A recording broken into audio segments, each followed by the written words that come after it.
శ్రీమతి పంచమర్తి అనురాధ గారు, సర్వశ్రీ దువ్వారపు రామారావు గారు, వి తిరుమల నాయుడు గారు, కంచర్ల శ్రీకాంత్ గారు, గౌరవ ఎమ్మెల్సీ వారు 3 ప్రశ్నలు అడిగారు అధ్యక్ష. పంచాయతీరాజ్ గ్రామీణాభివృద్ధి శాఖకు సంబంధించి వారు అడిగిన ప్రశ్నల్లో మొదటిది పంచాయతీలకు విడుదల చేసిన 14 మరియు 15 ఆర్థిక సంఘం నిధుల్లో దాదాపు 9,000 కోట్లను ప్రభుత్వం దారి మళ్లించిన విషయం వాస్తవమేనా? రెండో ప్రశ్న, కేంద్ర ప్రభుత్వ అధికారులు కొన్ని పంచాయతీలను సందర్శించి కొన్ని అవకతవకల్ని ఎత్తి చూపడం కూడా వాస్తవమేనా?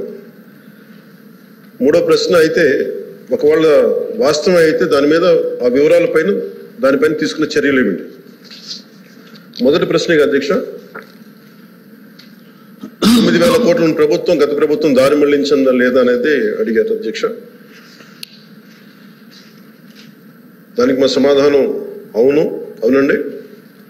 కేంద్ర ఆర్థిక కమిషన్ గ్రాంట్లలో మళ్లింపు జరుగుతోంది. ఇప్పటి వరకు భారత ప్రభుత్వం ఆర్థిక కమిషన్ గ్రాంట్ను విడుదల చేసినప్పటికీ పంచాయతీరాజ్ సంస్థలకు 998 కోట్ల నిధులు ఇంకా విడుదల కాలేదు.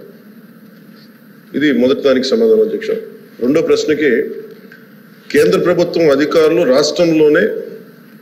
రాష్ట్రంలోని ఒక 5 గ్రామ పంచాయతీలను సందర్శించారు.